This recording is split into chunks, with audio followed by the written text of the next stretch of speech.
செய்திக்கு ஆதாரமாக யாரும் தலைகளை தாழ்த்தி கண்களை மூடி, இன்னைக்கு ஆண்டவர் ஏதாவது ஒரு காரியம் நம்மகிட்ட பேசணும். இங்கிருந்து போகும்பொழுது யாரும் வெறும் கையோடு போகக்கூடாது. ஹல்லேலூயா. வெறுங்கையாய் போவதற்காக இங்கே நாம் அழைக்கப்படலை. ஏதாவது ஒரு காரியத்தை நாம் இங்கிருந்து எடுத்து போக வேண்டும். என்னத்தை எடுத்து போக போறீங்க? ஆண்டவர் உங்களை அழைத்த நோக்கம், இந்த உலகத்தில் படைச்சதுக்கு ஒரு நோக்கம் உண்டு. அந்த உன்னத நோக்கத்தை நாம் நினைத்திருக்கிறோமா அல்ல மறந்துட்டுருக்கோமா என்று சொல்லி இந்த நாளில் சற்று நாம் நிதானித்து பார்க்க போகிறோம். யாரும் தலைகளை தாழ்த்தி, பிள்ளையை போல் என்னை தாழ்த்துகிறேன், கள்ளமெல்லாமுமே தள்ளுகிறேன். பிள்ளையை போல் என்னை தாழ்த்துகிறேன், கள்ளமெல்லாமுமே தள்ளுகிறேன். உள்ளத்தை முன்னே ஊற்றுகிறேன், உள்ளத்தை முன்னே ஊற்றுகிறேன். தள்ளாதனை ஏற்று கொள்ளுமே என்னாதா, தள்ளாதனை ஏற்று கொள்ளுமே என்னாதா. ஆவி உடல் பொருள் அத்தனையும் உமக்காக படைக்கிறேன் ஆண்டவரே. ஆவி உடல் பொருள் அத்தனையும் உமக்காக படைக்கிறேன் ஆண்டவரே. ஆமாண்டவரே, ஆவி உடல் பொருள் அத்தனையும் இந்த நேரத்தில் நானும் இங்கே கூடியிருக்கிற ஒவ்வொரு பேரும் உம்முடைய சமூகத்தில் ஒப்படைக்கிறோம். எங்களை கழுவி பரிசுத்தம் பண்ணும்படியாய் செபிக்கிறோம். உம்முடைய வார்த்தை ஒவ்வொருடைய இருதயத்திலும் போய் தங்கி அது அவர்களை மாற்றும்படியாய் ஆண்டவரே உமக்கென்று பயன்பட இந்த வார்த்தைகள் ஒரு பிரயோஜனம் உள்ள வார்த்தைகளாய் ஆத்தும தாகத்தை ஆத்தும பசியை தூண்டுகிற ஒரு வார்த்தைகளாய் இந்த வார்த்தைகளை அமைய கர்த்தர் உதவி செய்யும்படியாய் செபிக்கிறோம். பேசுகிற என்னை மறைத்து கர்த்தர் நீர் வெளிப்படும்படியாய் செபிக்கிறேன். ஆசீர்வதியும் பலப்படுத்தும் துதி கன மகிமையெல்லாம் உமக்கே இயேசுவின் நாமத்தினாலே கேட்கிறேன் நல்ல பிதாவே. ஹல்லேலூயா, ஹல்லேலூயா. கர்த்தர் இந்த நாளில நம்மோடு கூட பேச போகிற வார்த்தை, கடந்த வாரம் நம்ம எதை குறித்து பார்த்தோம்? ஜீவ தண்ணீரை குறித்து பார்த்தோம். இந்த வாரம் அதே வசனத்துல நம்ம அடுத்த ஒரு பார்ட் நம்ம பார்க்க போறோம். அது என்னன்னு பார்க்கலாமா? ஏசாயா 55ஆம் அதிகாரம் 1வது வசனத்தை மறுபடியும் வாசிப்போம். ஏசாயா 55 1வது வசனம். ஓ தாகமாய் இருக்கிறவர்களே, நீங்கள் எல்லாரும் தண்ணீர் அண்டைக்கு வாருங்கள். பணம் இல்லாதவர்களே வாங்கி சாப்பிடுங்கள். நீங்கள் வந்து திராட்சை ரசமும் பாலும் கொள்ளுங்கள். கடந்த வாரம் நம்ம பார்த்தோம் ஜீவ தண்ணீர், இஸ்ரவேல் ஜனங்களுக்கு கொடுக்கப்பட்ட அந்த கசப்புள்ள நீர். அந்த கசப்புள்ள நீர் எதை ரெப்ரசன்ட் பண்ணுதுன்னு நம்ம பார்த்தோம். இப்படி ஒரு குற்றம் செய்த ஒரு பெண், புருஷனுக்கு விரோதமாய் தவறு செய்த ஒரு பெண்ணை ஆசாரியன் முன்னே கொண்டு நிறுத்துறாங்க. அந்த ஆசாரியன் ஆசரிப்பு கூடார வாசலில் இருந்து மண்ணை எடுத்து அந்த நீரில போட்டவுடன் அது கசப்பு நிறைந்த நீராய் மாறுகிறது. அந்த கசப்பு நிறைந்த நீரை அவளுக்கு குடிக்க கொடுக்கிறாங்க. குடிக்க கொடுத்த உடனே அந்த நீர் அவளுடைய தொண்டையை தாண்டி உள்ளே போகும் பொழுது அந்த நீர் அவளுக்கு கசப்பா இருந்தது மாத்திரமல்ல, அவருடைய வயிறை வீங்க பண்ணினதும் அல்லாம அவள் நித்திய காலமா அவருடைய வாழ்நாள் எல்லாம் அவ உண்மையிலே அந்த சின்ல கமிட் ஆயிருந்தான்னா வாழ்நாள் எல்லாம் சாபம் நிறைந்த ஒரு அறிகுறியாய் இஸ்ரவேல் ஜனங்களுக்கு முன்பாய் அவள் என்றென்றைக்கும் வீற்றிருக்கத்தக்கதாய் அவள் உயிரோடு இருப்பார். அப்படிப்பட்ட ஒரு சாபம் நிறைந்த ஒரு நீரை குறித்து பார்த்தோம். அதே விதமாய் நம்ம யோவான் 4ஆம் அதிகாரத்தில் வந்து பார்க்கும் பொழுது அங்க ஒரு ஸ்திரீ சமாரியாவில் இருந்து வர்றா. அவளுக்கு தண்ணீர் மொன்று கொள்ள வர்றா. இயேசுவின் இடத்துல போறாரு. இயேசுவின் இடத்துல போன உடனே அவ கேட்கிறாரு, எனக்கு கொஞ்சம் தாகத்துக்கு தண்ணி தருவியான்னு கேட்கிறாரு. உடனே அந்த ஸ்திரீ, தாகத்துக்கு தண்ணீர் தர நீங்க யூதர், நான் ஒரு சமாரிய ஸ்திரீ. யூதர்களும் சமாரியர்களும் ஒருவரை ஒருவர் பேசிக்கொள்ள மாட்டாங்க, கலந்து கொள்ள மாட்டாங்க. அவங்க வேறு, நாங்க வேறு. எங்களோடு அவர்களுக்கு எந்த சம்பந்தமும் கிடையாது. நீர் எப்படி வந்து என்னிடத்திலே தாகத்துக்கு தா என்று சொல்லி கேட்கலாம் என்று அந்த ஸ்திரீ கேட்கும் பொழுது, நான் கேட்கறது யாருன்னு உனக்கு தெரிஞ்சதுன்னா நீ என்கிட்ட ஜீவ தண்ணீரை கேட்டிருப்ப. அது ஒரு நாளும் ஒரு காலும் உனக்கு உனக்கு தாகத்தை தூண்டாத ஒரு நீர், அதை நான் உனக்கு கொடுத்திருப்பேன்னு சொல்றாரு. உடனே அந்த ஸ்திரீ அவருடைய பேச்சை கேட்டு மனம் திரும்பி போய் அநேகம் பேரை அழைத்து வர்றா. அழைத்து வந்து அவர்களும் சமாரியா நாட்டுல இயேசுவை தெரிந்து கொண்டு அவருக்கு விசுவாசம் உள்ள ஜனங்களாய் மாறி போறாங்க. இன்னைக்கு நம்ம அதில் இருக்கிற இரண்டாவது பகுதியை நாம பார்க்க போகிறோம். நீங்கள் எல்லாரும் தண்ணீரண்டைக்கு வாருங்கள் என்று சொல்லி முதல் பகுதி சொல்லுகிறது. இரண்டாவது பகுதி சொல்லுது, பணம் இல்லாதவர்களே நீங்கள் வந்து வாங்கி சாப்பிடுங்கள், நீங்கள் வந்து பணமும் இன்றி விலையும் இன்றி திராட்சரசமும் பாலும் கொள்ளுங்கள் என்று சொல்லி. இன்னைக்கு இந்த சாப்பாடு, இந்த பணமில்லாதவர்களுக்கு பசியை தீர்க்கிற ஒரு காரியம் எப்படி இருக்கிறது என்று சொல்லி நம்ம இன்னைக்கு பார்க்க போறோம். வேதத்துல நம்ம இதை குறித்து வாசிக்கும் பொழுது அநேக இடங்களிலே உணவை குறித்து அங்க சொல்லப்பட்டிருக்கிறது. ஆதியாகமம் 1ஆம் அதிகாரம் 29 ஒரு ஆகாரத்தை குறித்து தேவன் சொல்லுகிறார். ஆதியாகமம் 1ஆம் அதிகாரம் 29வது வசனம், பின்பு தேவன் இதோ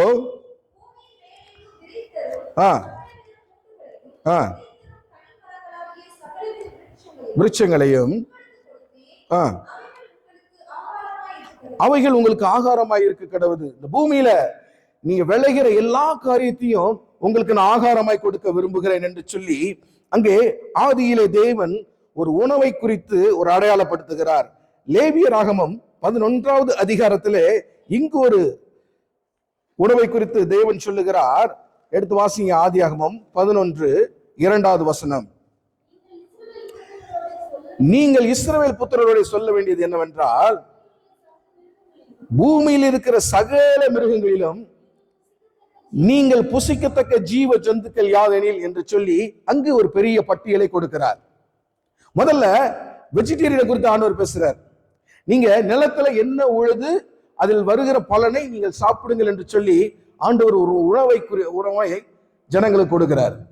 இங்க லேவியராகமம் 1ஆம் அதிகாரம் 2வது வசனத்துல பார்க்கும் பொழுது சகல ஜீவ ஜந்துக்கள், நம்ம நான்வெஜ் என்னெல்லாம் சாப்பிடலாம், எதெல்லாம் சாப்பிடக்கூடாது அப்படிங்கிற ஒரு கட்டளைகளை, ஒரு நியமத்தை ஆண்டவர் இங்கே அப்படி வரிசையா கொடுத்துக்கிட்டே வர்றார். நீங்க வாசிட்டே போனீங்கன்னா உங்களுக்கு தெரியும். இந்த காரியத்தை குறித்து பிரசங்கி 9ஆம் அதிகாரம் 7வது வசனத்திலே இப்படியா சொல்லுகிறது. பிரசங்கி 9ஆம் அதிகாரம் 7வது வசனத்தை எடுத்து வாசிங்க. நீ போய்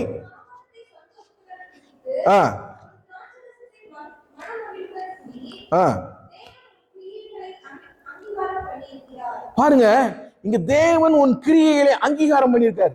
நீ போய் உன் ஆகாரத்தை சந்தோஷத்துடனே புசித்து உன் திராட்சரசத்தை மன மகிழ்ச்சியுடன் கூடி தேவன் உன் கிரியைகளை அங்கீகரித்து இருக்கிறார் என்று சொல்லி சொல்றார். தேவன் நம்மை படைத்ததற்கு ஒரு நோக்கம் உண்டு. ஆதாமும் ஏவாளும் படைக்கப்பட்ட பொழுது அவர்களுக்கு பெரியதாய் உணவு தேவைப்படல. எப்படி? அவங்களுக்கு பெரியதாய் உணவு எதுவும் தேவைப்படல. அவங்க பசி அறியாதவர்களா இருந்தாங்க, தாகம் அறியாதவர்களா இருந்தாங்க, அவர்கள் நிர்வாணிகள் என்று அறியாம இருந்தாங்க. அவங்க தேவ சாயலுக்கு ஒத்த சாயலாய் இருந்ததுனாலே ஆண்டவருக்குள் இருக்கிற அந்த காரியம் ஆதாமுக்குள்ளும் ஏவாளுக்குள்ளும் இருந்த காரணத்தினால அவங்களுக்கு ஒரு பெரிய பசியோ தாகமோ எடுக்கல. என்னைக்கு அவங்க பாவம் பண்ணி தேவனுடைய மகிமையை விட்டு துரத்தப்பட்டாங்களோ, பிரித்து எடுக்கப்பட்டாங்களோ, ஆண்டவர் சொன்னார், நீ போய் உழுது உன் கையின் பிரயாசத்தை சாப்பிடு என்று சொல்லி ஆதாம ஏதேன் தோட்டத்திலிருந்து விரட்டி விட்டதுக்கு அப்புறம் மனுஷன் பெரும்பாடுபட்டு தனக்கு உண்டான பசியை தீர்த்து கொள்ள ஒவ்வொரு நாளும் கஷ்டப்பட்டு கொண்டான்.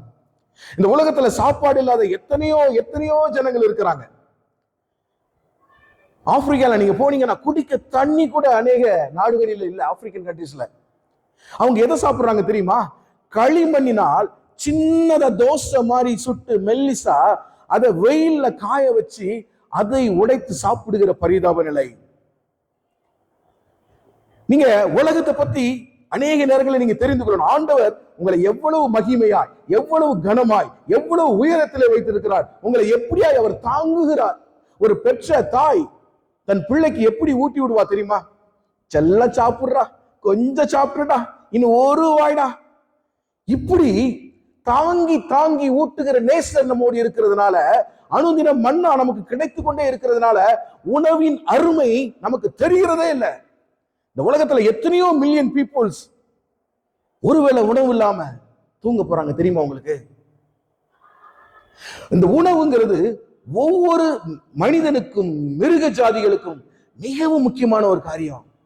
அப்ப இந்த உணவை குறித்து தேவன் மிகவும் கரிசனை உள்ளவராக இருக்கிறார். இந்த உணவை கொண்டு அநேக காரியங்களை நமக்கு வெளிப்படுத்த அவர் ஆசையா இருக்கிறார். ஆனா நாம உணவை தேடி அநேக நேரங்கள்ல போறோம், நமக்கு உணவு கிடைக்குது, ஆனா நம்மளுடைய இருதயம் அதுல மகிழ்கிறது இல்லை, ஒரு சாட்டிஸ்பேக்ஷன் இல்லை.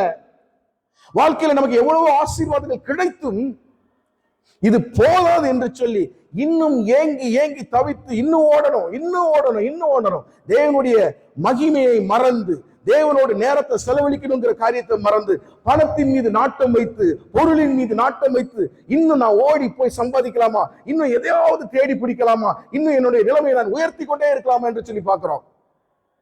ஆனா வேதம் இது குறித்து என்ன சொல்லுகிறது தெரியுமா?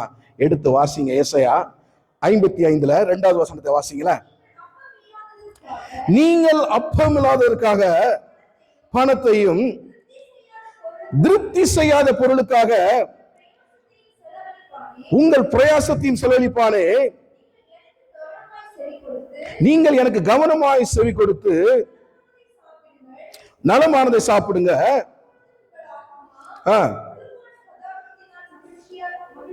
கொழுப்பான பதார்த்தத்தினால் மகிழ்ச்சியாகும். திருப்தி இல்லாத பொருளுக்காக அவங்களுடைய பிரயாசம். நம்மளுடைய வாழ்க்கையில அநேக வேளைகளில நம்ம மெனக்கிடுகிற காரியம் எப்படி நம்மள ஒரு திருப்தி செய்யாத ஒரு காரியம்.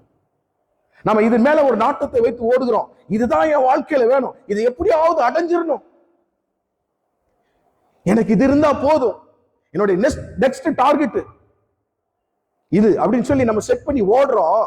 ஆனா அந்த பிரயாசத்தின் பலன் உங்களுக்கு உண்மையா இருக்குதா உங்களுடைய வாழ்க்கையில?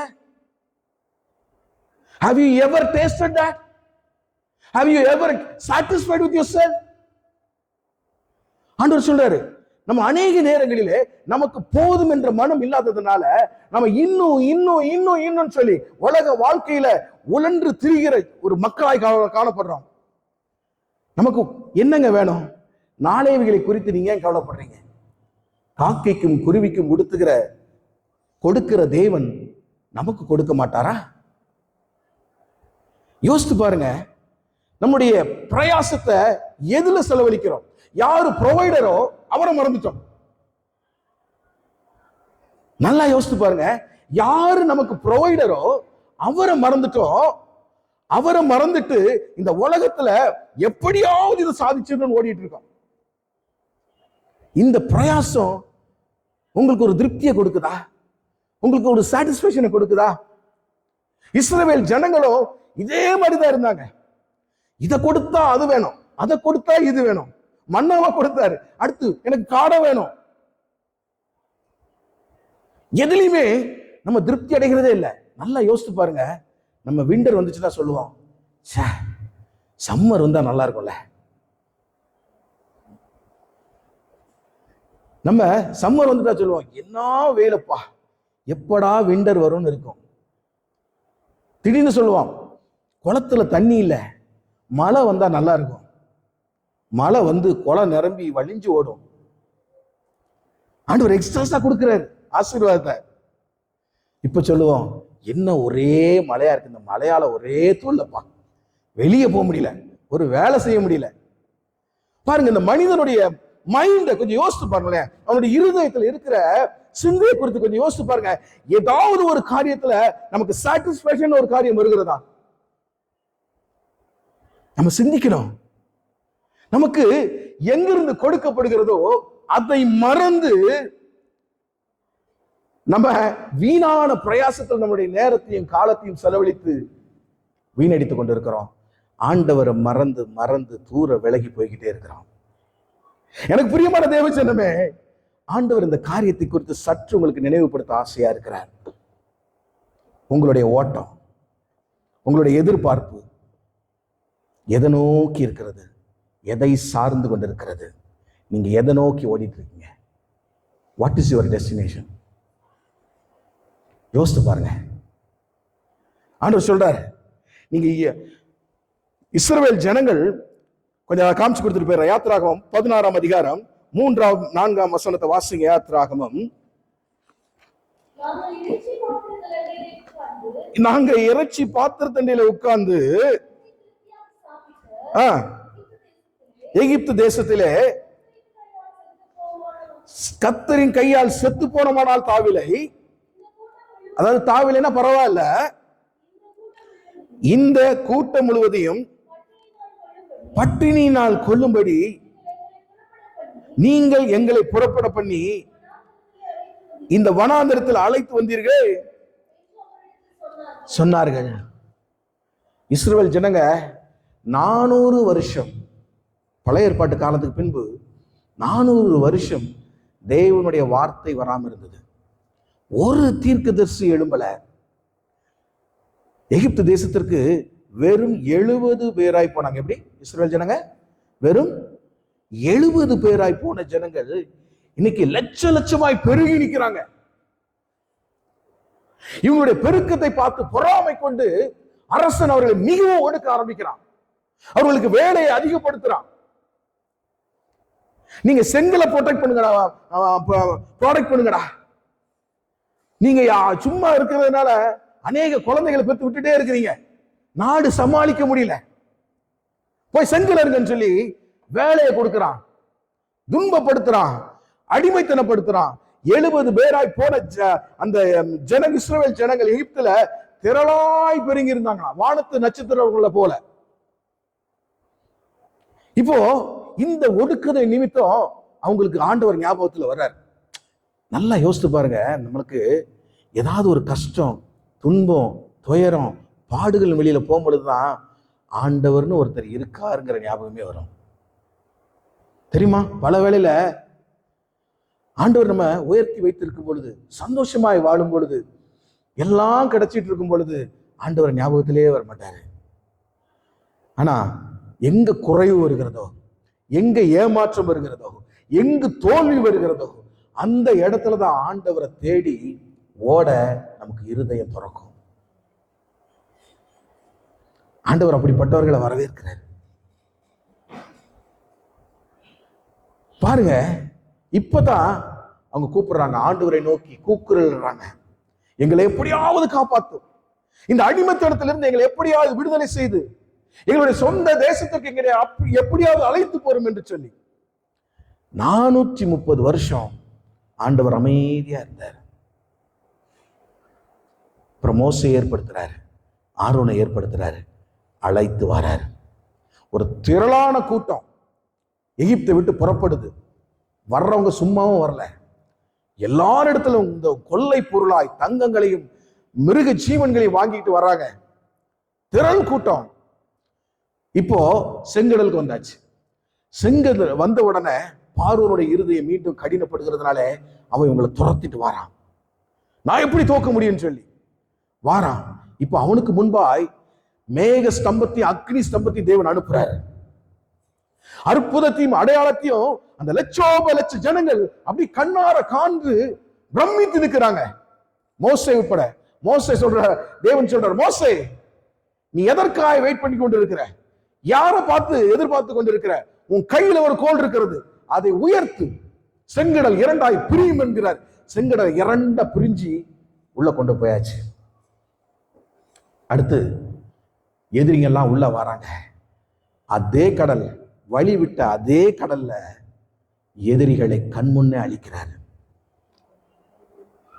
நீங்க யோசித்து பாருங்க, ஆண்டவருடைய காரியம் அற்புதமானவைகள். இப்போ கொஞ்ச நாள் அவரை கொண்டாடினாங்க, பாட்டு பாடினாங்க, துதிச்சாங்க. ஒரு தாகம் வந்த உடனே தேவனை மறுபடியும் மறந்துட்டாங்க. மறுபடியும் முறுமுறுப்பு. மாறாவுக்கு வந்த போது முறுமுறுப்பு, எங்க போனாலும் முறுமுறுப்பு. இப்போ அவங்களுக்கு சாப்பாடு வேணும். இந்த சாப்பாடு நாங்க கறியை பார்த்து ரொம்ப நாள் ஆச்சு, இந்த கறியை திருட்டு அங்கேயே செத்துருப்போம், ஏன்டா எங்களை அங்க கூட்டிட்டு வந்தேன்னு அங்க ஒரே முறுமுறுப்பு. இப்போ அந்த இடத்துல ஆண்டவர் என்ன சொல்றாரு, ஒரு நியமத்தை கொடுக்கிறாரு. தொடர்ந்து வாசிக்கும் பொழுது 6ஆம் வசனத்தை வாசிங்களே. 6ஆம் நாளிலோ, சாரி 4வது வசனத்துல இருந்தே வாசிங்க. இல்ல 4ல இருந்தே வாசிங்க. அப்பொழுது கர்த்தர் மோசேயை நோக்கி,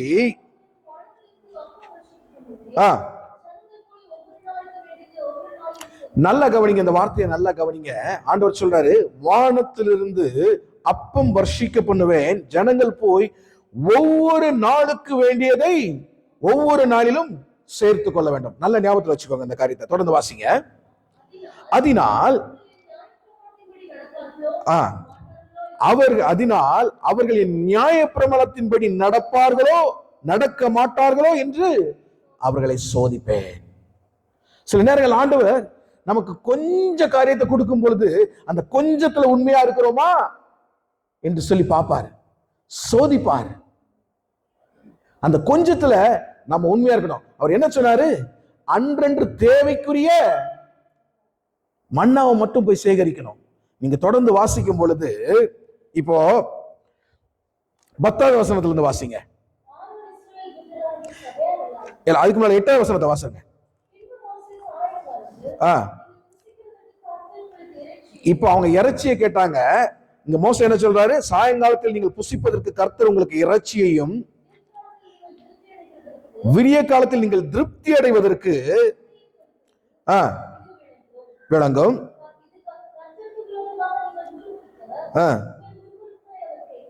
சரி, அதை விட்டுருவோம். இப்போ 11ல இருந்து வாசிங்க. கர்த்தர் மோசேயை நோக்கி, கேட்டிருக்கிறேன், புசித்து திருப்தியாகி அறிந்து கொள்வீர்கள் என்று சொன்னார். தொடர்ந்து வாசிங்க. சாயங்காலத்துல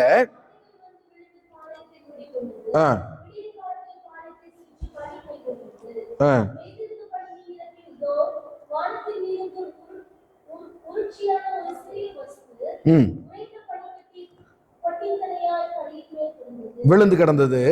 இஸ்ரவேல் புத்திரர் அதை கண்டு இது என்னதென்று அறியாதிருந்து ஒருவரை ஒருவர் பார்த்து இது என்ன என்றார்கள். அப்பொழுது மோசே அவர்களுக்கு நோக்கி, இது கர்த்தர் உங்களுக்கு புசிக்க கொடுத்த அப்பம்.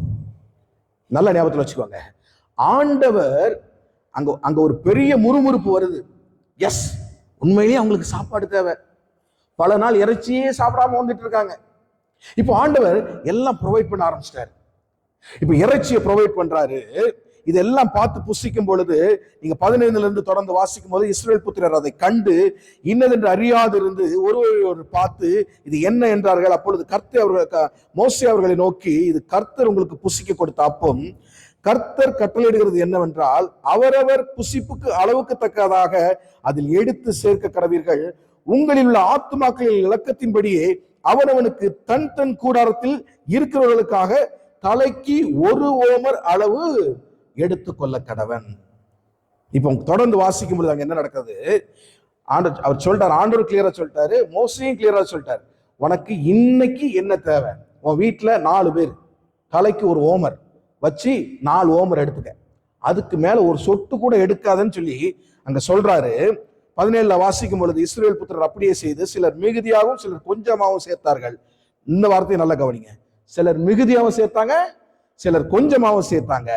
பின்பு அதை ஓமரால் அளக்கும் போது அங்க என்ன நடக்கிறது, மிகுதியாய் சேர்த்தவனுக்கு மீதியானதும் இல்லை, கொஞ்சமாய் சேர்த்தவனுக்கு ஹல்லேலூயா. ஆண்டவர் ஒருத்தருக்கு ஒரு காரியத்தை கொடுக்க நினைச்சிட்டாருன்னா அவங்களுக்கு ஒண்ணு உங்களுக்கு ஒண்ணு இல்ல. அவர் எல்லாரையும் நேர்த்தியாய் சரி சமமாய் பார்த்து அளக்கிற தேவன்.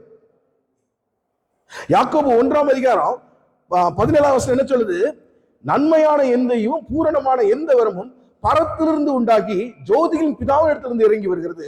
அவரிடத்துல யாதொரு மாறுதலும் யாதொரு வேற்றுமையும் கிடையாது. He treats us equally.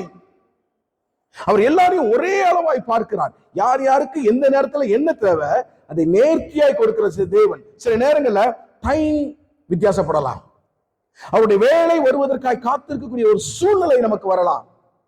அந்த பொறுமை நமக்கு இல்லாம நம்ம என்ன செய்யக்கூடாது? அலைந்து திரிந்து ஓடக்கூடாது.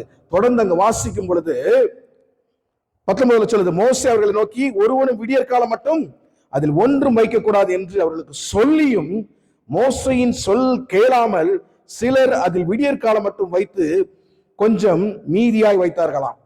அது எப்படி ஆச்சு போச்சு? அது பூச்சி பிடித்து நாற்றம் எடுத்தது என்று சொல்லி அங்க போடப்பட்டிருக்குது.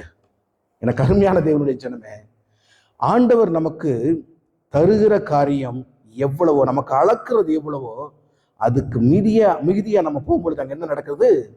அது பூச்சி பிடிச்சு நாற்றம் எடுத்து உங்களுக்கும் உதவாம யாருக்கும் உதவாம போகுது.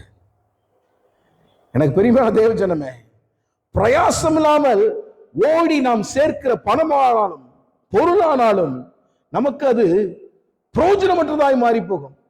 நீங்க நல்லா யோசித்து பாருங்க. உங்களுடைய வீட்டுல, நான் தனியா இருக்கிறவங்களை விட்டுறேன், ஃபேமிலியா இருக்கிறவங்களுடைய வீட்டுல நீங்க எண்ணி பாருங்க எத்தனை பொருள் உங்களுக்கு இருக்குன்னு. அதுல குறைஞ்சது ஒரு 50 பொருளாவது உபயோகப்படுத்தாம வீணா உள்ள படுத்து தூங்கும். நீங்க யோசித்து பார்த்திருக்கீங்களா? ஆண்டவர் அதான் சொல்றாரு, நீங்க பலனடையாத காரியத்திற்காக எதற்காக பிரயாசப்படுறீங்க? உங்களுக்கு என்ன தேவை என்று அவர் அறிந்திருக்கிறார். காக்கைகளையும் குருவிகளையும் உடுத்து வைக்கிற தேவன், அவர்களுக்கு சாப்பாடு கொடுக்கிற தேவன் நமக்கு கொடுக்க மாட்டாரா? நம் சாபம் நிறைந்த ஒரு இடத்துல இல்லையே. நம்ம முதலாவது நான் சொன்னபடி எத்தனையோ திரளான ஜனங்கள் சாப்பாட்டுக்கு வழி இல்லாம அழுகிற ஒரு காரியம், களிமண்ணை தின்று கொண்டு இருக்கிறாங்க. ஆண்டவர் உங்களை என்னை அப்படி வைக்கலைங்க. உங்களை என்னை அவர் அப்படி வைக்கல. யோசித்து பாருங்க.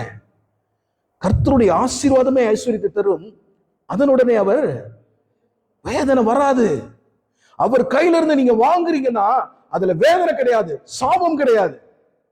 அது புசிப்புக்கும் மதுரமா இருக்கும். நீங்க தொடர்ந்து வாசிக்கும் போது அது மன்னா என்று பெயரிட்டாங்க. அந்த மன்னா தேனிட்ட பணியாரத்தை போல சுவையா இருந்ததா. நீங்க நல்லா யோசிச்சு பாருங்க. ஆண்டவர் உங்களுக்கு கொடுக்கிறது கசப்பான காரியத்தை அல்ல, சுவையா கொடுக்கிறாரு. இப்போ அந்த சுவையானதை வாங்கி நீங்க என்ன பண்ணிட்டீங்க? பூச்சரிக்க வச்சு நாற்றம் எடுக்க வச்சுட்டீங்க. அது பயன் இல்லாமல் போயிடுச்சு. எனக்கு பிரியமான தெய்வ ஜனமே, நம்முடைய வாழ்க்கையில நம்ம எடுத்து வைக்கிற ஒவ்வொரு அடியும் மிக கவனமா இருக்கணும். பலத்தின் மிகுதினால் 80 வருஷம், அது இந்தியர்களுக்கு அந்த வார்த்தையும் கிடையாது. இந்தியர்கள் அதை விட கம்மியா தான் இருக்காங்க. 70 வயசு தாண்டதே பெருசா இருக்கு. இங்க வந்து அருமையா ஒரு ஐயா பிரசங்கம் பண்ணிட்டு போனார், TM சௌந்தரராஜன். திடகாத்திரம் அவர் சொல்ல, ஆண்டவர் கிருபையால எனக்கு ஒண்ணும் இல்லைங்க அப்படின்னார். பரிதாபமா இறந்து போனார் கடந்த வாரத்துல. 72 வயசு. பாருங்க, ஆண்டவருடைய கரத்திலிருந்து நாம வாங்குற காரியத்திலையும் ஒரு திருப்தி வேணும். எனக்குன்னு எல்லாத்தையும் கேட்டுட்டே இருக்கக்கூடாது. ஆண்டவர் அதை விரும்புகிறதே இல்லை. கடைசியா 34 மோசே கட்டளையிட்டபடியே அதை மறுநாள் வரைக்கும் வைத்தார்கள். அப்பொழுது நாற்றம் எடுக்கவும் இல்லை, அது பூச்சி பிடிக்கவும் இல்லை. இது எதுக்கு சொல்றாருன்னா, 7வது நாள் ஓய்வு நாள். அந்த ஓய்வு நாள்ல உங்களுக்கு என்ன தேவைன்னு அவருக்கு தெரியும். நீங்க வாசி பாருங்களேன், 21 வாசிங்க.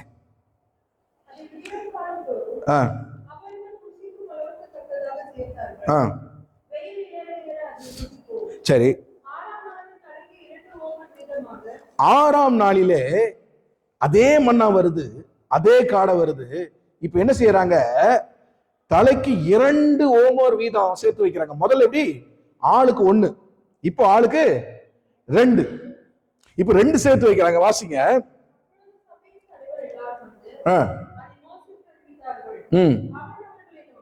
அவர் அவர்களை நோக்கி,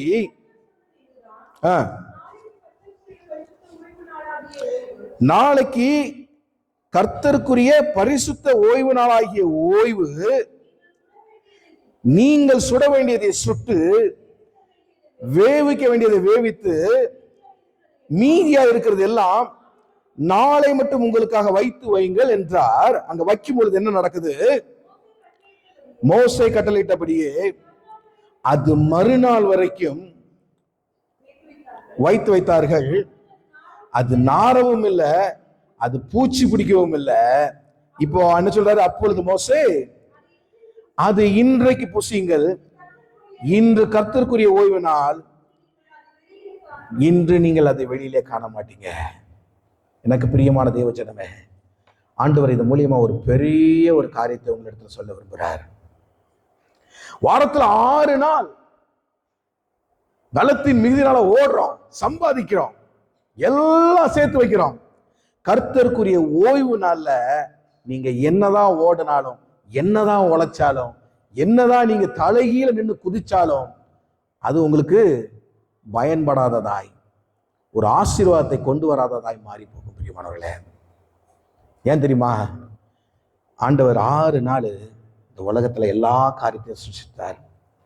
7ஆம் நாள் அதையெல்லாம் பார்த்து மகிழும்படி அமைதியில உட்கார்ந்து அவர் படைச்சதெல்லாம் பார்த்து ரசிச்சுக்கிட்டே இருந்தார். அந்த நாளை அவர் ஓய்வு நாளாய் அறிவித்திருக்கிறார். இந்த ஓய்வு நாள்ல நம்ம சில காரியங்களை தவிர்க்க முடியாது. கேர் ஹோம்ல வேலை பார்க்குறோம், ஹாஸ்பிட்டல்ல வேலை பார்க்குறோம், டியூட்டி போட்டாங்கன்னா போய் தான் ஆகணும். நான் மேக்சிமம் ரெக்வெஸ்ட் பண்ணுங்க, ஓய்வு நாள்ல ஆலயத்துக்கு வாங்க, ஆண்டவரோடு ஒரு உறவை மேம்படுத்துங்க. ஆண்டவர் அதுதான் நாளில் எதிர்பார்க்கிறார். நம்முடைய பிரயாசம் எவ்வளவு பிரயாசப்பட்டாலும் அது விருதாய் போயிடக்கூடாது. பாருங்க, 6 நாள்ல அவங்க சேர்த்து வச்சாங்க, ஒருத்தர் எக்ஸ்ட்ரா எடுத்தாங்க. அது அடுத்த நாள் காலையில பார்க்கும்போது பூச்சி பிடித்து அழுகி நாரி அது யாருக்கும் பயனற்று போனது. ஆனா அதே இது ஓய்வு நாள கர்த்தருக்குரிய கனத்தையும் மகிமையும் அவர்கள் கொடுத்த போது ஆண்டவர் அதை கெட்டு போகவும் பூச்சரிக்கவும் பண்ணாதபடிக்கு அவர்களுக்கு பிரயோஜனமான ஒரு உணவாய் மாற்றுகிறார். ஹல்லேலூயா! கரங்களை தட்டி தேவனை மகிமைப்படுத்துங்க. ஆண்டவர் எவ்வளவு நல்லவருங்க, எவ்வளவு நல்லவர். ஏன் நாம ஏன் இவரை ஏமாத்தி சுத்திட்டு இருக்கணும்? நம்ம நினைச்சிட்டு இருக்கோம் நம்ம அவரை ஏமாத்திட்டு இருக்கோம்னு. ஆனா உண்மை என்ன தெரியுமா? நம்மை நாமே ஏமாற்றி கொண்டிருக்கிறோம். எனக்கு பிரியமான தேவஜனமே, ஆண்டவர் தருகிற ஆசீர்வாதத்துல எல்லாத்துலயும் ஒரு நியமம் உண்டு, ஒரு கட்டளை உண்டு. அதற்கேற்றபடி தான் நமக்கு கிடைக்கும், அதுக்கேற்றபடி தான் நமக்கு நடக்கும். அதற்கு மிஞ்சியும் அதற்கு குறைந்தும் ஒன்றும் நடக்காது. ஹல்லேலூயா! அமெரிக்கால ஜான் டி ராக்ஃபெல்லர் அவர் வாழ்ந்த காலமெல்லாம் 1839 பிறந்தார். 1937 வரை வாழ்ந்தார். 97 வயசு வரைக்கும் வாழ்ந்தார். He was so rich, very rich. அவர் இடத்துல மில்லியன் பில்லியன் கணக்கான பணம் இருந்தது. அவர் இன்னைக்கு வரைக்கும் அவர் வந்து he was one of the greatest wealthiest man in America so far. இதுவரைக்கும் அவரை குறித்து பேசிக்கொண்டே இருக்கிறது அமெரிக்கா. அவருக்கு நடந்தது என்ன தெரியுமா? 40 வயசா இருக்கும்போது அவருடைய முடியெல்லாம் கொட்டி போச்சு, கண் புருவத்தில் இருக்கிற முடியெல்லாம் கொட்டி போச்சு, உடல்ல இருக்கிற எல்லா பாகத்திலும் இருக்கிற முடியெல்லாம் கொட்டி போச்சு. அவருக்கு வந்த ஒரு கொடிய வியாதி. அவர் என்ன சாப்பிட்டாலும் அவருக்கு செமிக்காது, என்ன சாப்பிட்டாலும் செமிக்காது. கையில எவ்வளவு பணம் இருக்கு? Billions of billions money with him. அவனுடைய பிரயாசம் என்ன பலன்? ஒருவேளை சாப்பாடு வாங்கி அவனுக்கு சாப்பிட முடியாது. அவருக்கு வயிற்றுல செரிக்கிற சாப்பாடு என்ன தெரியுமா? குழந்தைகளுக்கு தாய்மார் கொடுக்கிற அந்த புனிதமான பால் ஒன்றுதான் அவருக்கு செரிக்குமா? யோசித்து பாருங்க. அவர் நினைச்ச அமெரிக்கால பாதியை வாங்க முடியும், எத்தனையோ ரிசோர்ஸ் வாங்க முடியும், எத்தனையோ பிளைட் வாங்க முடியும், எத்தனையோ கார்களை வாங்கி குமிக்க முடியும். ப்ரூனே சுல்தான் பாத்தீங்கன்னா அவர்கிட்ட இருக்கிற காரே 7000 காருக்கு மேல வச்சிருக்காரு. என்ன பயன்? அந்த காசெல்லாம் யாராவது ஏழைப்பட்டவங்களுக்கு கொடுத்தா எப்படி பயன்படும்? கொஞ்சம் யோசிச்சு பாருங்க. இந்த ஆப்பிரிக்கா நாட்டுல உணவுக்காய் தவித்துக் கொண்டிருக்கிற அந்த ஜனங்களுக்கு கொடுத்திருக்கலாமே. கடைசி வரைக்கும் அவர் வாழ்ந்த 97 ஆண்டுகளும் அவர் சரியா சாப்பிடவும் முடியல, சரியா தூங்கவும் முடியல. டாக்டர் சொன்னாங்க, நீ உயிர் வாழனா ஒரே ஒரு காரியம் தான் செய்யணும், நேரத்துக்கு ஒரு கிளாஸ் பாலை வாங்கி குடிச்சிட்டு போய் பெட்டில் படுத்து. ஓடி ஓடி சம்பாதித்த காசு என்ன பயன்? அவருடைய பிரயாசம் அவருக்கே பயன்படாமல் போச்சு. யோசிச்சு பாருங்க. நமக்கு தேவைக்கு மிஞ்சி நம்மக்கிட்ட வரும் பொழுது அதை நம்ம பிறருக்கு கொடுக்க நம்முடைய இருதயம் நம்முடைய ஏவனம். அதனாலதான் ஆண்டவர் சொன்னார், நான் தாகமா இருந்தேன்ப்பா, நீங்க எனக்கு தண்ணி கொடுத்தீங்க. நான் பசியா இருந்தேன், நீங்க எனக்கு சாப்பிட கொடுத்தீங்க. நான் ஆடை இல்லாம இருந்தேன், நீங்க எனக்கு ஆடைகளை கொடுத்து என் குளிர போக்குனீங்க. ஆண்டவரே, நாங்க எப்பப்பா இதெல்லாம் செஞ்சோம்? இந்த சிறியரில் ஒருவருக்கு நீங்கள் எதை செய்தீர்களோ அதை எனக்கே செய்தீர்கள். அல்லேலூயா. பாருங்க, ஆண்டவருடைய உள்ளத்தை பாருங்க. இந்த உலகத்தை அவர் படைச்சாரு, சகலத்தையும் ஆண்டு கொள்ளும்படி மனிதனுக்கு கொடுத்துட்டாரு. இந்த மனுஷன் எனக்கு எனக்கு எல்லாத்தையும் சேர்த்து வச்சு பிறருக்கு கிடைக்க விடாம பண்ணிட்டாங்க. ஒவ்வொரு நாடுகளிலும் பணக்காரருடைய பட்டியல்கள் நீண்டு கொண்டே போகிறது. rich gets rich, poor gets poor. யோசித்து பாருங்க, நாமளும் அவங்கள மாதிரி இருக்கணுமா? நமக்கு கிடைக்கிற ஆகாரத்தை நான் ஏன் பிறருக்கு பகிர்ந்து கொள்ளக்கூடாது? நமக்கு கிடைக்கிற ஆசீர்வாதத்துல யாருக்காவது ஒரு சின்ன உதவியா நம்ம செய்யக்கூடாது? படிக்க வழி இல்லாம, சாப்பிட வழி இல்லாம, வீடு இல்லாம எத்தனை பேர் மழையில நனைந்து, நீங்க இங்க போனீங்கன்னா வெளியில நம்ம நாடை விடுங்க, இங்க போய் பாருங்க, ஆக்ஸ்போர்ட்ல போய் பாருங்க, சிட்டி சென்டர்ல போய் பாருங்க, அப்படி வெளியில எத்தனையோ பேர். நாளைக்கு ஒரு நாள் எங்க டிபார்ட்மெண்ட் பார்ட்டிங்கிறதுனால போய் ஒரு பார்க்கிங்ல காரை பார்க் பண்றேன்.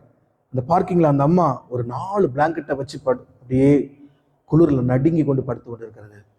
எனக்கு அவங்கள பார்த்தோன்னே அப்படியே கண்ணீரா வந்துருச்சு. பாருங்க, இப்படிப்பட்ட ஜனங்களுக்கு நீங்கள் சொல்ல போறது என்ன?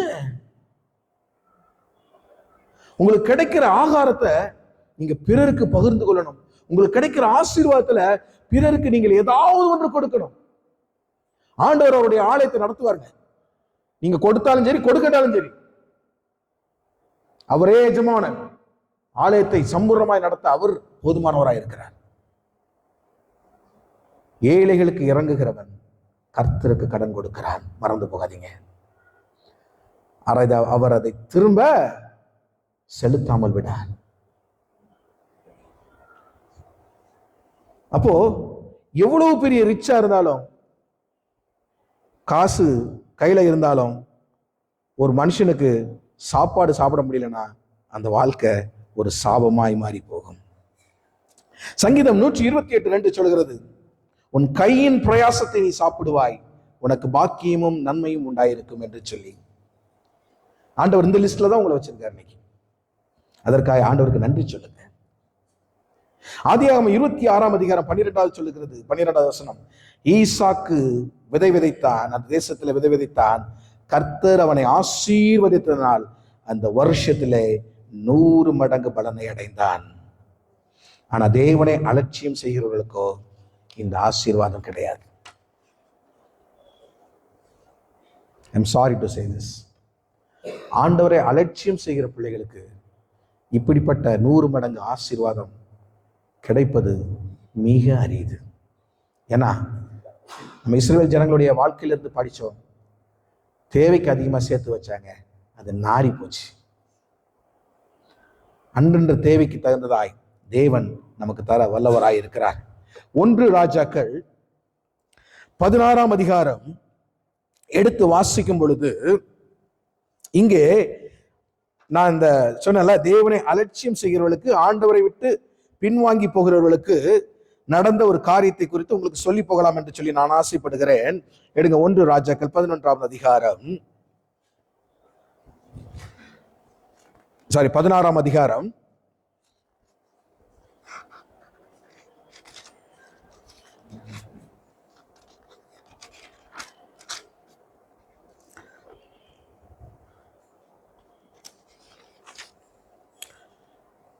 29 வாசிங்க.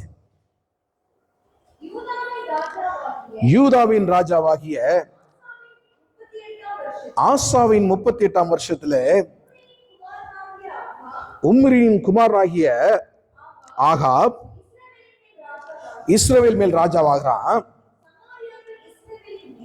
சமாரியாவில் இஸ்ரவேல் மேல் ராஜபரம் பண்ணா. ஓகே, தனக்கு முன்னிருந்த எல்லாரை பார்க்கிலும் கர்த்தரின் பார்வைக்கு பொல்லாப்பானதை செய்தான்.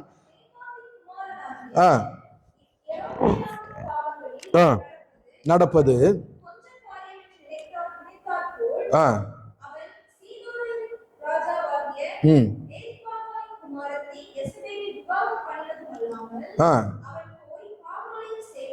பாகாலையும் சேவித்து அதை பணிந்து கொண்டு தான் சமாரியாவிலே கட்டின பாகாலின் கோயிலில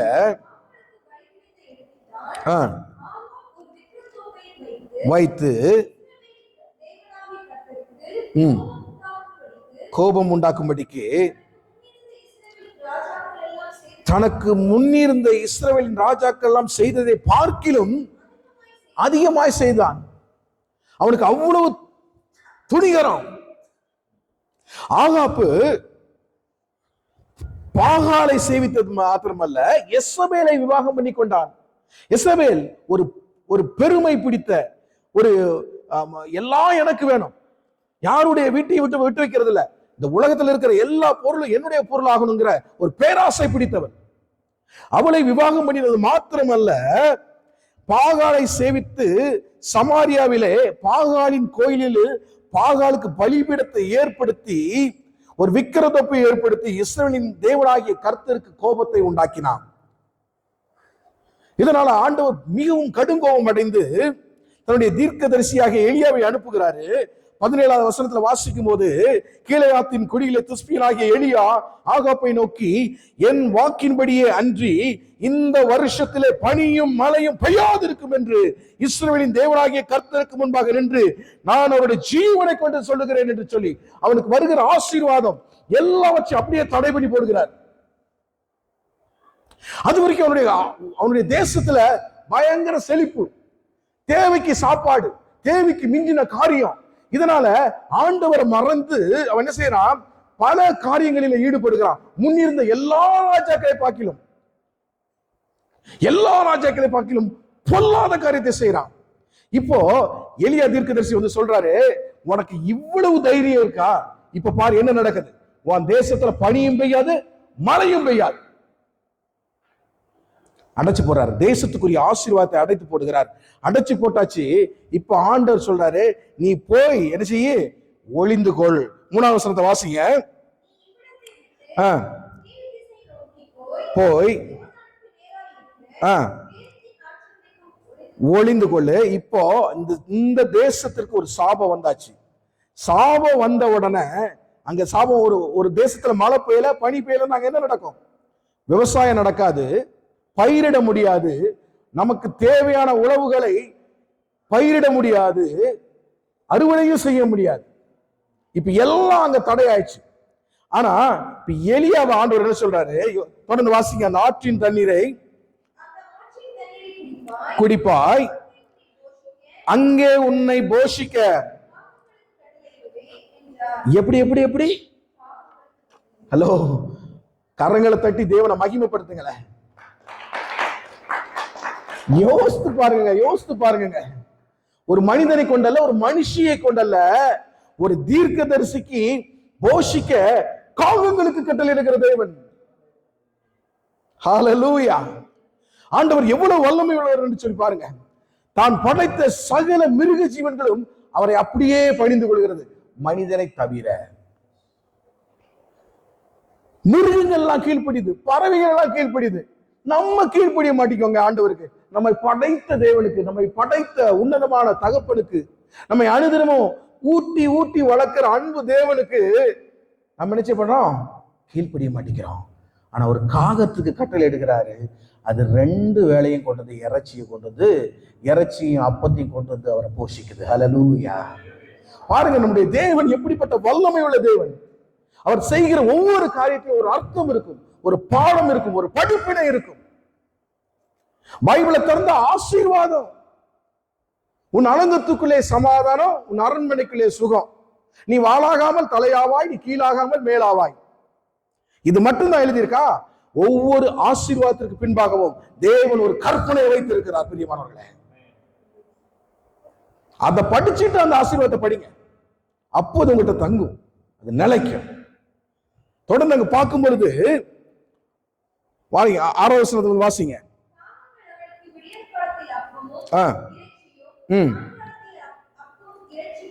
கொண்டு வந்தது,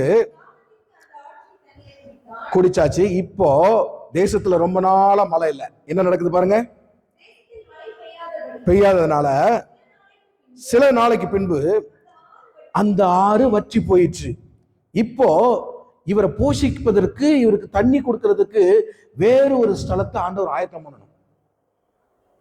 இப்ப எங்க அழைத்து போறாரு பாருங்க. உண்டாகி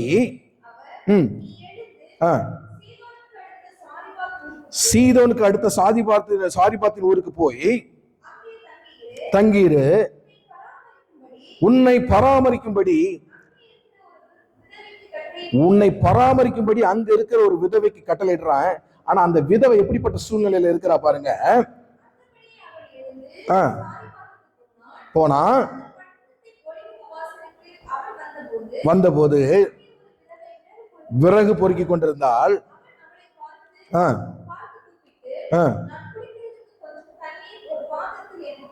வா என்றார். அவள் போகிற போது கூப்பிட்டு, கொஞ்சம் அப்பம் உன் கையிலே எனக்கு கொண்டு வா, எனக்கு ரொம்ப தாகமா இருக்குமா, ரொம்ப தூரம் நடந்து வந்திருக்கேன், உன் வீட்டுல இருந்து கொஞ்சம் தண்ணி குடிப்பியா? இயேசு சமாரிய ஸ்திரியை பார்த்து கேட்டறலாம், தாகத்துக்கு தா. இப்ப எலியா கேட்கிறாரு. சாரிபாத் ஊர்ல அவருடைய பெயரும் குறிப்பிடப்படல, அங்க அவளுடைய பெயரும் குறிப்பிடப்படல, சமாரியா ஸ்திரீனுடைய பெயரும் குறிப்பிடப்படல. ஆனா அவளால அந்த ஊருக்கே பெருமை. அல்லேலூயா. இப்ப பாருங்க, நீ தண்ணி தான்றாரு, அவ போகும்போது எனக்கு ஏதாவது சாப்பிட்றதுக்கு கொஞ்சம் தாமா பசிக்குதுன்றார். இப்போ அவளுடைய சூழ்நிலை அங்க எப்படி இருக்குது பாருங்க. இந்த பஞ்சத்தால வாசிங்க தொடர்ந்து. அதற்கு அவள், என் வீட்டு பானையில ஒரு பிடி மாவு தான் இருக்கு, கொஞ்சோல எண்ணெய் இருக்கு, என்னிடத்துல ஒரு அடை கூட இல்லை. சொல்லுகிறேன்,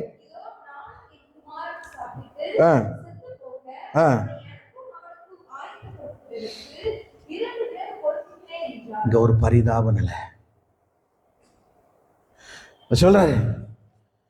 என் வீட்டுல கொஞ்சோல மாவு இருக்கு, கொஞ்சோல எண்ணெய் இருக்கு, நானும் என் பையனை அதை சாப்பிட்டுட்டு நாங்க செத்து போலான்னு இருக்கோம் ஐயா. இனிமே எங்களுக்கு சாப்பிட்றதுக்கு ஒண்ணும் இல்லை. இனி எங்கு திரும்பினாலும் எங்களுடைய வாழ்க்கையில எங்களுக்கு வேண்டிய ஆகாரமோ ஆசீர்வாதமோ கிடைப்பதற்கு வழியே கிடையாது. This is the end.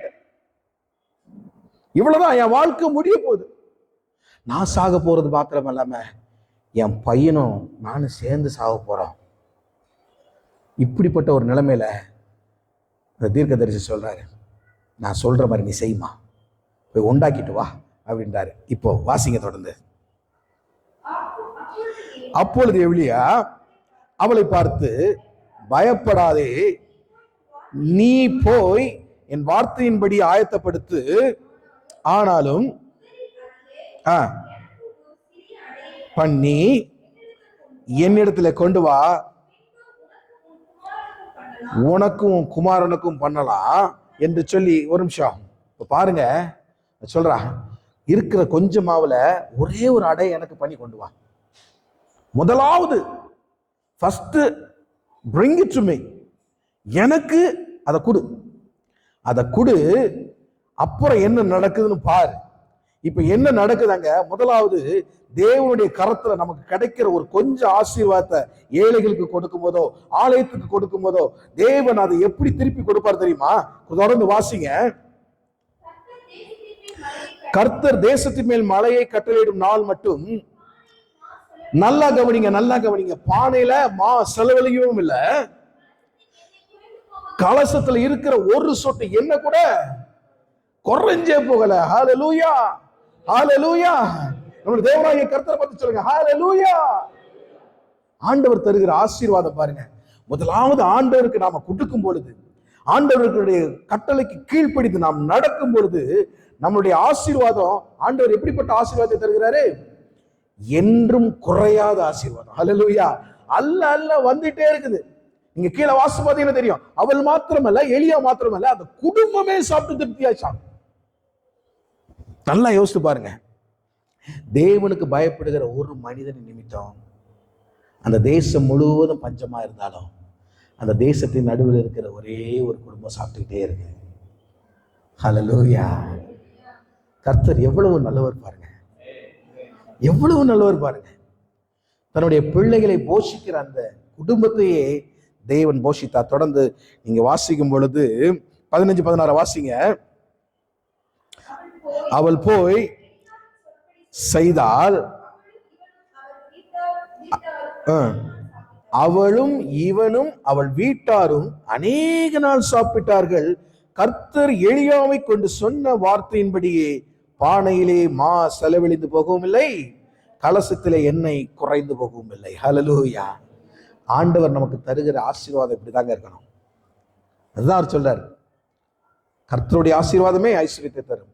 அதுல வேதனை இல்லை, அதுல குறைவு இல்லை, அதுல வஞ்சனை இல்லை, அதுல பொறாமை இல்லை.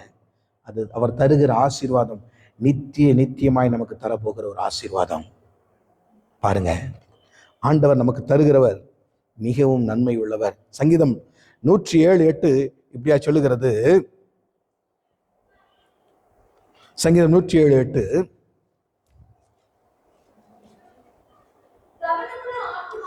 தவனமுள்ள ஆத்மாவை கர்த்தர் திருப்தியாக்கி பசியுள்ள ஆத்மாவை நன்மையால் திருப்தியாக்குகிறாராம். அப்ப இங்க 2 பசியை குறித்து சொல்லப்படுகிறது. தவனமுள்ள ஆத்மா கர்த்தர் திருப்தியாக்குறார், பசியுள்ள ஆத்மாவை நன்மையால் நிரப்புகிறார். What else you want? வேற என்ன வேணும் உங்களுக்கு சொல்லுங்க.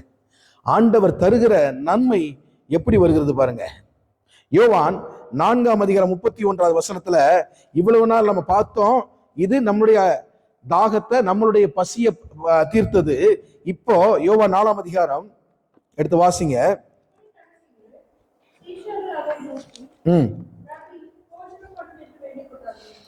இது என்ன நடக்குது? இது நம்ம சமாரியா நாட்டுக்கு வந்துட்டோம். இப்போ எங்க வந்துட்டோம்?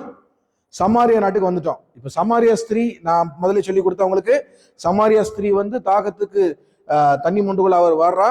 ஆண்டவர் சொல்றாரு, எனக்கு தாகத்துக்கு தான்னு. அவர் நீ கேட்கறது யாருன்னு தெரிஞ்சா உனக்கு ஜீவ தண்ணீரை கொடுப்பாருன்னு சொல்றா. அவர் இங்க எப்படி மோண்டு கொள்வீங்க என்ன யாருன்னு சொல்றாரு. அவர் சொல்லும் பொழுது இயேசு சொல்றாரு பிரதித்திரமாக, இந்த தண்ணீரை குடிக்கிறவர்களுக்கு மறுபடியும் தாகம் உண்டாகும். இந்த கிணத்துல இருந்து, இந்த யாக்கோபு கிணத்துல இருந்து நீ எடுத்து குடிக்கிற தண்ணி உனக்கு இந்த டைம்ல ஃபார் டைம் பீயிங் உனக்கு அந்த தாகத்தை தீர்க்கும். கொஞ்ச நேரம் கழிச்சு அந்த தாகம் மறுபடியும் எடுக்கும். தேவன் கொடுக்கிற தண்ணீர், ஜீவ தண்ணீர், ஒரு காலம் உனக்கு தாகம் எடுக்காதுன்னு சொல்லும் போது இந்த தாகம், அந்த தண்ணி எனக்கு வேணும்னு கேட்கிறா. இப்ப கொடுத்துட்டாரு. இப்ப அவருடைய வாழ்க்கையை குறித்து தேவன் சொல்றாரு. அந்த வாழ்க்கையை குறித்து சொன்னதுக்கு அப்புறம் நீங்க வீட்டுல போய் அதை வாசித்துக்கோங்க. நான் போன வாரம் இதை குறித்து தான் எடுத்தேன்.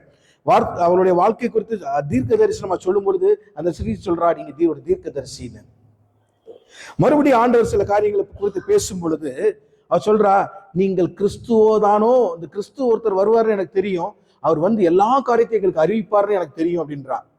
அவருடைய கண்கள் திறக்கப்பட்டாயிற்று. அவள் 5 புருஷனோட வாழ்ந்தவள், பிளஸ் இப்ப வாழ்ந்துட்டு இருக்கிறது புருஷன் கிடையாது. 5 புருஷர்கள் உனக்கு இருந்தாங்க, நீ இப்ப வாழ்ந்து கொண்டு இருக்கிறது புருஷன் இல்லை.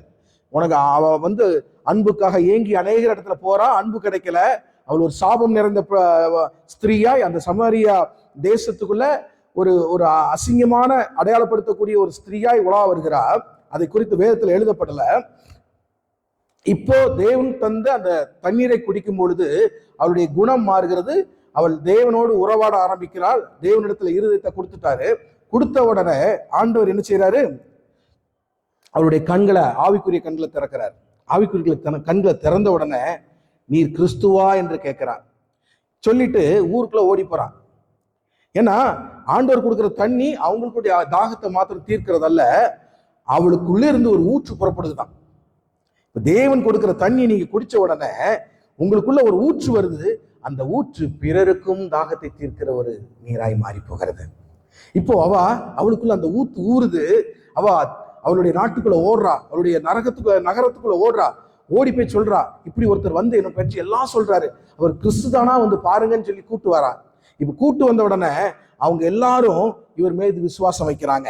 இப்ப விசுவாசம் வைக்கும்போது அங்க என்ன நடக்குது? இடையில 32வது வசனத்துல இதுக்கு இடையில என்ன நடந்துச்சுன்னா, சீஷர்கள் எல்லாம் சாப்பாடு வாங்க போயிருந்தாங்க. ஊருக்குள்ள போய் ஏதாவது சாப்பிட்றதுக்கு கொண்டு வரலாம் அப்படின்னு. ஏன்னா ஆண்டவர் தாகமா இருந்தாரு, பசியா இருந்தார்.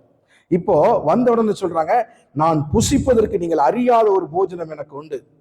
அதாவது இப்படி நடக்கையில் சீஷர்கள் அவரை நோக்கி ரபி போஜனம் என்னும் என்று வேண்டிக் கொண்டார்கள். 31ல 32ல ஆண்டவர் அதற்கு என்ன பதில் சொல்றார் இயேசு? நான் புசிப்பதற்கு நீங்கள் அறியாத ஒரு போஜனம் எனக்கு உண்டு என்றார். அப்பொழுது சீஷர்கள் அங்கே ஒருவர் பார்த்து, யாராவது அவருக்கு போஜனம் கொடுத்திருப்பார்களோ, கொண்டு வந்திருப்பார்களோ என்று சொல்லி பார்க்கும் பொழுது இயேசு ஒரு பதில சொல்றார். 34ல இயேசு அவர்களை நோக்கி, நான் என்னை அனுப்பினருடைய சித்தத்தின்படி செய்து அவருடைய கிரியை முடிப்பதே என்னுடைய போஜனமாயிருக்கிறது. ஹல்லேலூயா. ஆண்டவர் இந்த இடத்துல உங்களுக்கு கொடுக்கிற இந்த போஜனம் எதற்குரிய போஜனம் தெரியுமா? இது உங்க ஆவியின் நிறைவை பெற்றுக்கொள்ளத்தக்க ஒரு போஜனம். இது உங்க வயிற்றுக்கு இல்ல, எங்க உடம்புக்கு இல்ல, இது உங்க ஆத்தும பசியை அடக்குகிற ஒரு போஜனம். அந்த போஜனம் எதுவா? பிதாவினுடைய சித்தத்தின்படி செய்வதே என்னுடைய போஜனம். ஆண்டவர் சொல்றாரு, என் பிதா என்னை அனுப்பினருடைய சித்தத்தை நான் செய்வதுதான் என்னுடைய போஜனமா இருக்கிறது. இன்னைக்கு உடல் பசியை, நம்ம உடல் ரீதியாக நமக்கு எடுக்கிற பசியை ஆற்றிக்கொள்வதற்காக வேலைக்கு போறோம், சம்பாதிக்கிறோம், பல பொருட்களை கொள்ளுகிறோம். உங்க ஆத்தும பசிக்கு நீங்க என்னத்தை கொடுத்து திருப்திப்படுத்த போறீங்க? எனக்கு அருமையான தேவஜனமே, உலகத்துல நாம உருவாக்கப்பட்டதுக்கு ஒரு நோக்கம் உண்டு. எஸ், இந்த உலகில் நீங்க நன்மையால் திருப்தியாகி வாழணும். அட் த சேம் டைம் தேவனுடைய சித்தத்தை செய்கிற ஒரு வாழ்க்கை உங்களுடைய வாழ்க்கையில இருக்கணும். இதுவரைக்கும் இல்லைன்னா இன்னையிலிருந்து ஆண்டவர்கிட்ட சொல்லுங்க, ஆண்டவரே, என் வாழ்க்கை உமக்கு பயன்படுகிற ஒரு வாழ்க்கையாய், பிரயோஜனப்படுகிற ஒரு வாழ்க்கையாய் என் வாழ்க்கையை நான் மாற்றிக்கொள்ள ஆசைப்படுகிறேன். அதற்காக என்னுடைய இருதயத்தையே நான் உங்களுக்கு தர்றேன்ப்பா என்று சொல்லி கொடுப்பீங்களா? ஆண்டவர் தொடர்ந்து அங்கே நாம் பார்க்கும் பொழுது யோவான் 4, இப்ப இவர் எதை குறித்து பேசுறாரு? அறுப்பு காலம் வந்தாச்சு. 35ல இருந்து வாசிங்க. செல்லும்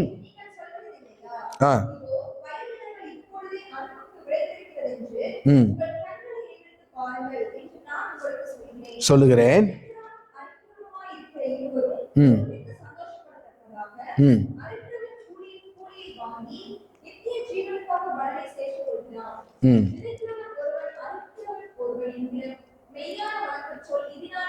இதனாலே விளங்கும். இப்போ இயேசு அங்க வரும்போது எப்படி வந்தாரு? சமரியா யாக்கோபும் கிணத்துக்குள்ள வரும்பொழுது எப்படி வந்தாரு? தாகமுள்ளவராய் வந்தார். 4வது 5வது வசனத்தை நீங்க வாசித்து பார்த்தீங்கன்னா, யாக்கோபு தன் குமாரனாகிய யோசேப்புக்கு கொடுத்த நிலத்திற்கு அருகே இருந்த சமாரியாவின் சீகார் எனப்பட்ட ஊருக்கு வந்தார். அங்கே யாக்கோபுடைய கிணறு இருந்தது. இயேசு பிரயாணத்தினால் இளைப்படைந்தவராய் அந்த கிணற்று அருகே உட்கார்ந்தா. அப்பொழுது ஏறக்குறைய 6ஆம் மணி வேளையா இருந்தது. இப்போ இந்த ஸ்திரீ ஆண்டவருக்கு அவருடைய இருதயத்தின் கொடுத்தது மூலமா அவருடைய தாகம் தீர்கிறது. அவ ஊர்ல போய் இந்த சமாரியா தேசத்தில் இருக்கிற அனைவரையும் கூட்டிட்டு வந்து அவங்க 2 நாள் இயேசுவை கொண்டு வைத்து அவருடைய போதகத்தை கேட்டு அநேகம் பேர் அவர் மேல விசுவாசமா மாறினாங்களாம். இது மூலியமா அவர் பசியும் தீர்ந்துருச்சு. ஹல்லேலூயா. இதனாலதான் அவர் சொல்றாரு, என் பிதாவின் சித்தத்தின்படி செய்து அவருடைய கிரியை முடிப்பதே என்னுடைய போஜனமாயிருக்கிறது. இப்ப சீஷர்களுக்கு சொல்றாரு அவரு 38வது வசனத்துல, நீங்கள் பிரயாசப்பட்டு பயிரிட்டதை அறுக்க நான் உங்களை அனுப்பினேன். மற்றவர்கள் பிரயாசப்பட்டார்கள், அவருடைய பிரயாசத்தின் பலனை நீங்கள் பெறுகிறீர்கள். 39 சொல்லுது, நான் செய்த எல்லாவற்றையும் எனக்கு சொன்னார் என்று சாட்சி சொன்ன அந்த ஸ்திரீயின் வார்த்தை நிமித்தம் அந்த ஊரில் சமாரியாவில் அநேகர் அவர் மேல் விசுவாசம் உள்ளவராயானார்கள்.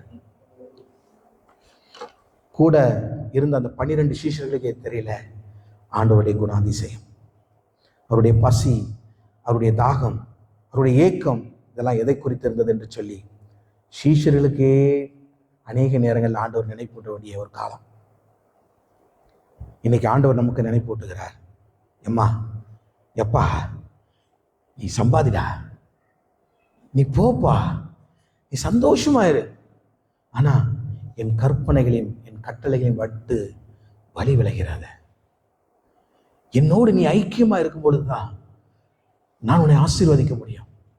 என்னோடு நீ ஐக்கியமா இருக்கும் பொழுதுதான், ஒரு உறவில் இருக்கும் பொழுதுதான் உனக்கு இருக்கிற உடல் பசியும் ஆத்ம பசியும் தீர்க்க என்னால் முடியும். என்னை விட்டுட்டு வழி விலகி போயிடாத. தாயின் கருவிலே உருவாகும் முன்பே உன்னை பெயர் சொல்லி அழைத்தேன். எரேமியா சொல்றான், தாயின் கருவில உருவாவதற்கு முன்னாலே எரேமியாவை தெரிந்து கொண்டாராம். கடைசி ஒரு காரியத்தை நான் சொல்லி முடிக்கிறேன். அவரோட பேரை மறந்துட்டேன். சிறந்த போட்டோ எடுத்தவர்னு சொல்லி ஒருத்தருக்கு ஒரு சிறந்த அவார்டு ஒன்று வாங்கினார். நினைவுபடுத்தி பார்த்தா அவர் பேர் வரல. அவர் பல நாட்களாக ஒரு பத்திரிகையில் வேலை செஞ்சுட்டு இருக்கார் அமெரிக்காவில். அவருக்கு சிறந்த ஒரு போட்டோவை எடுத்து இந்த போட்டோ மூலியமா ஒரு பெரிய அடையாளத்தை நம்ம பெறணும்னு சொல்லி நினைக்கிறார். அதற்காக ஆப்பிரிக்கா தேசத்திற்கு போறார். ஆப்பிரிக்கா தேசத்திலே ஒரு குறிப்பிட்ட நாட்டில் போய் அங்க ரொம்ப நாள் அவரும் அவருடைய குழுவினரும் போய் அநேக போட்டோக்களை எடுக்கிறாங்க, இது பண்றாங்க. இவருக்கு சரியான கிளிக் ஒன்று கிடைக்கவே இல்லை பல வருஷங்களா. ஒரு நாள் திடீர்னு இவர் குழுவினரை விட்டுட்டு தனியா பைக் எடுத்துட்டு போறார். போட்டோவை எடுத்து மாட்டிட்டு போறார். போகிற வழியில ஒரு காட்சியை பார்க்குறார். ஒரு குழந்தை அப்படியே தவண்டு போயிட்டு இருக்கு. ஒரு சின்ன குழந்தை. அதுக்கு நடக்க முடியும், நடக்கிற வயசு தான், ஆனால் அதுக்கு நடக்க பலன் இல்லை. அப்படியே தவண்டு போய்கிட்டு இருக்கு. தூரத்தில் ஒரு கேம்ப் இருக்கு. அந்த கேம்ப்ல சாப்பாடு போட்டுட்டு இருக்காங்க. எப்படியாவது அங்கே போய் என் பசியை தீர்த்துறோன்னு சொல்லி அந்த குழந்தை அப்படியே தவண்டு போகுது. அந்த குழந்தை பக்கத்துல ஒரு மிகப்பெரிய ஒரு கழுகு அமர்ந்து, இந்த குழந்தை எப்போ சாகும், நான் எப்போ இந்த குழந்தைய சாப்பிடலான்னு சொல்லி காத்துட்டு இருக்கு. இப்ப இவர் இதை பார்க்குற அந்த காட்சியை பார்த்த உடனே இவருக்கு ஏதோ தோணுது, இது வித்தியாசமா இருக்கு அப்படின்னு சொல்லி அதை கிளிக் பண்ணிட்டாரு. அதுக்கப்புறம் அவர் பாட்டு கிளம்பி போயிட்டாரு. இப்ப அமெரிக்கா வந்தாச்சு. அமெரிக்கா வந்த உடனே தன்னுடைய பத்திரிகை ஆபீஸ்ல கொண்டு போய் அந்த போட்டோ கொடுக்குறாரு. எல்லாரும் பார்த்துட்டு, இப்படி ஒரு போட்டோவை நீ எப்படிடா எடுத்துன்னு சொல்லி எல்லாரும் ஆச்சரியப்படுறாங்க. அமெரிக்கால பத்திரிகையில் அந்த போட்டோ பப்ளிஷ் ஆகுது. ஜனங்கள் எல்லாரும் அதை பார்த்து அப்படியே ஒரு பக்கம் அந்த புகைப்படத்தை பார்த்த உடனே அவ்வளவு ஆச்சரியம், அவ்வளவு நேர்த்தியா எடுக்கப்பட்ட ஒரு போட்டோ. இன்னொரு பக்கம் அந்த குழந்தை என்னாச்சு, அந்த குழந்தையை அந்த குழந்தை செத்த உடனே அந்த குழந்தையை சாப்பிடுவதற்காக காத்திருந்த கழுகு, அந்த குழந்தை காக்கப்பட்டதா, அதை எடுத்து அவர் கொண்டு போய் அந்த கேம்ப்ல கொடுத்தாரா, சாப்பிட வைத்தாரா என்று சொல்லி பார்த்தா அதற்கு யாருக்கும் பதில் இல்லை. பத்திரிகை ஆபீஸ்க்கு போன் மேல போன் வருது. 3 ஆண்டுக்கு அப்புறம் அவர் நினைத்தபடியே அவருக்கு ஒரு மிகப்பெரிய ஒரு அவார்டு ஒன்று கொடுக்குறாங்க, the best photograph in the world. இது நடந்த ஒரு சம்பவம். இப்போ போட்டோ எடுத்துறாரு, அவார்டு வாங்கிட்டாரு. மாறி அவருக்கு கேள்வி எல்லாம் வந்துட்டே இருக்கு. ஏன் அந்த குழந்தை என்னாச்சு, அந்த குழந்தைக்கு ஏதாவது ஹெல்ப் பண்ணியா, நீ போட்டோ எடுத்த பெரிய மனுஷன் ஆயிட்ட, நீ வாழ்க்கையில என்ன சாதிக்கணும்னு நினைச்சோ அதை நீ சாதிச்சு முடிச்சுட்ட, உன் பிரயாசம் உனக்கு வெற்றியாய் முடிந்தது என்று சொல்லி நினைத்துக் கொண்டிருக்கிறாய். ஆனா உன் கண் முன்னே சாக கிடந்த அந்த குழந்தைக்கு நீ என்ன செஞ்ச, பதில் இல்லை அவங்கிட்ட. இந்த கேள்வியால அனுதினமும் துளைக்கப்பட்டு, அநேகரால இகழப்பட்டு, தான் மனசே அவனுக்கு குத்தப்பட்டு, கடைசியில ஒரு நாள் ஒரு பீச்சில் அவனுடைய காருக்குள்ள பிணமாய் கிடந்தான். அவன் அவார்டு வாங்கி 8 மாசத்துல தற்கொலை பண்ணி அவன் காருக்குள்ளேயே செத்து கிடந்தான். எனக்கு பிரியமான தேவஜனமே, அவன் வாழ்க்கையில் அவன் நினைச்ச உயரத்தை அவன் எட்டிட்டான். இதுதான் என்னுடைய டெஸ்டினேஷன், இதுக்கு மேல நான் போறதுக்கு எதுவும் இல்லை, புகழின் உச்சியை நான் அடைஞ்சிட்டேன். ஆனா அதுக்கு பின்னால இருந்த அந்த வேதனை, அந்த இழப்பு அவனுடைய ஞாபகத்துக்கு வரவே இல்லை.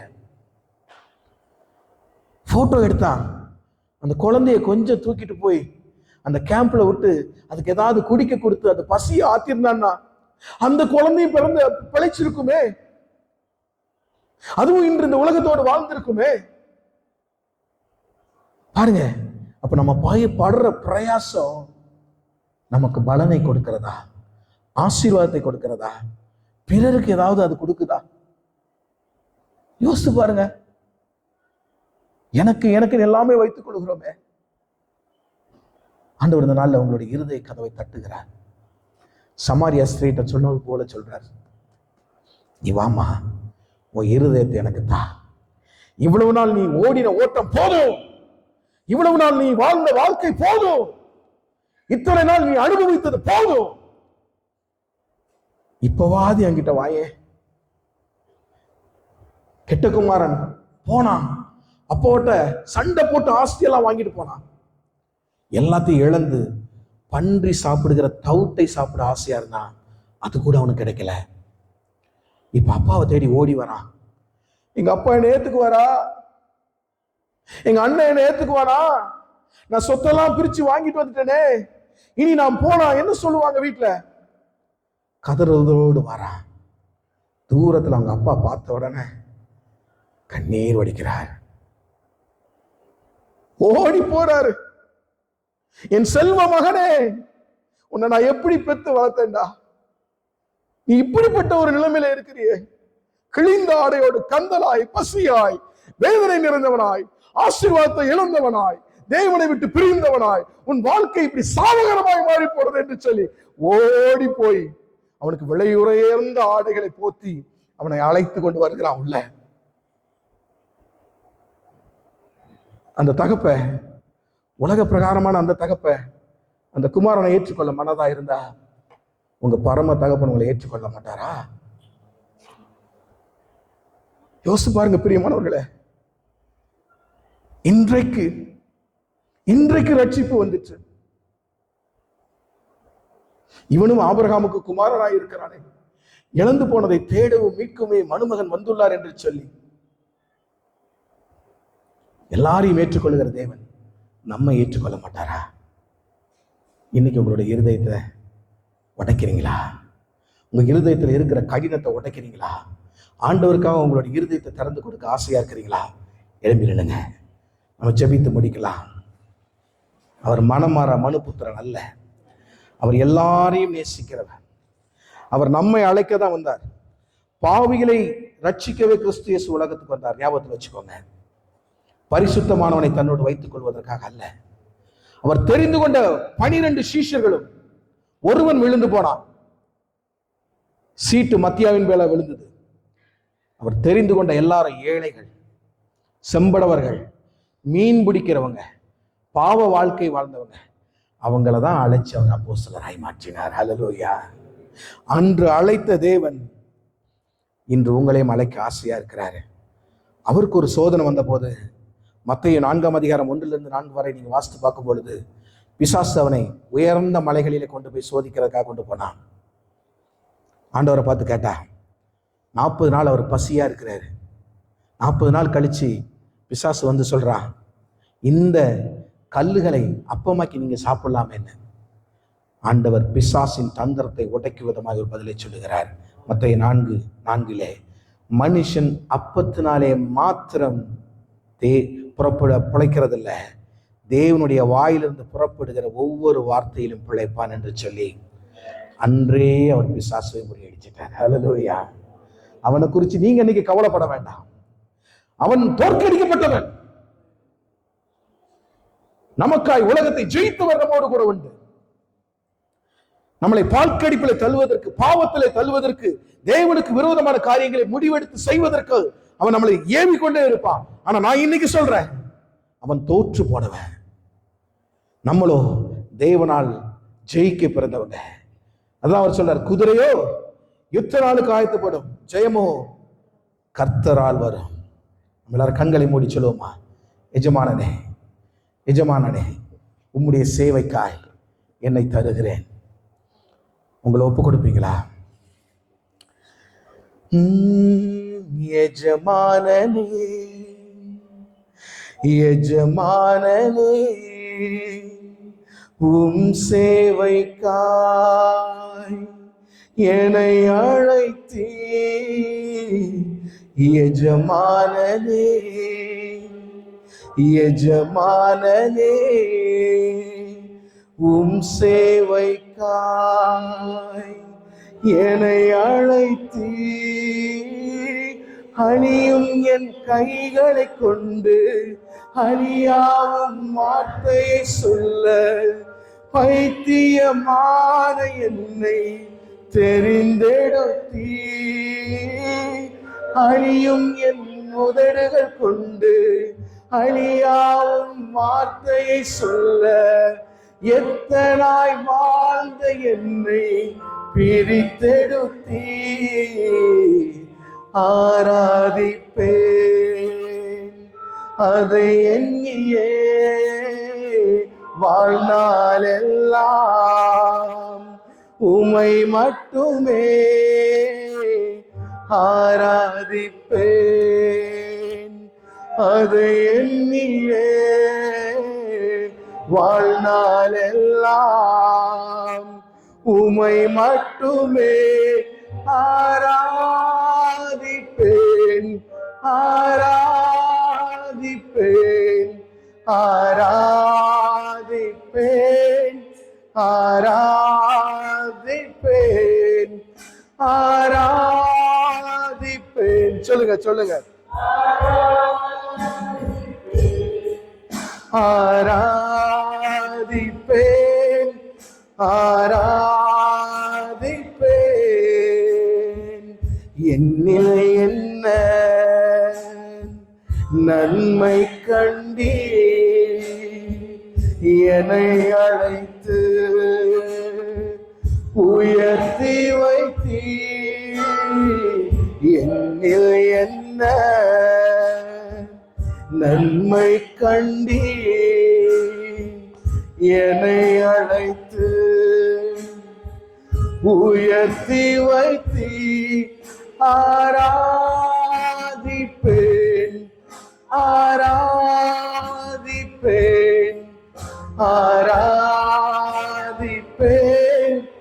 ஆராதிப்பேன், ஆராதிப்பேன், ஆராதிப்பேன், ஆராதிப்பேன்.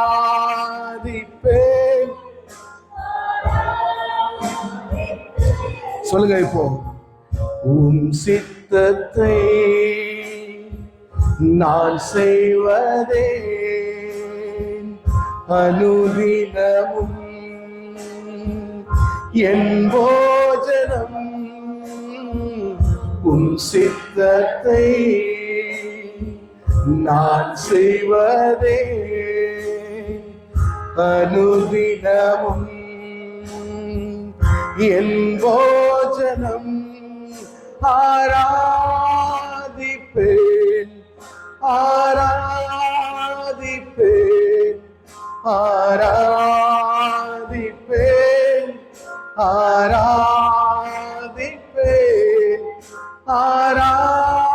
ஆராதிப்பேன், ஆராதிப்பேன், ஆராதிப்பேன், ஆராதிப்பேன்.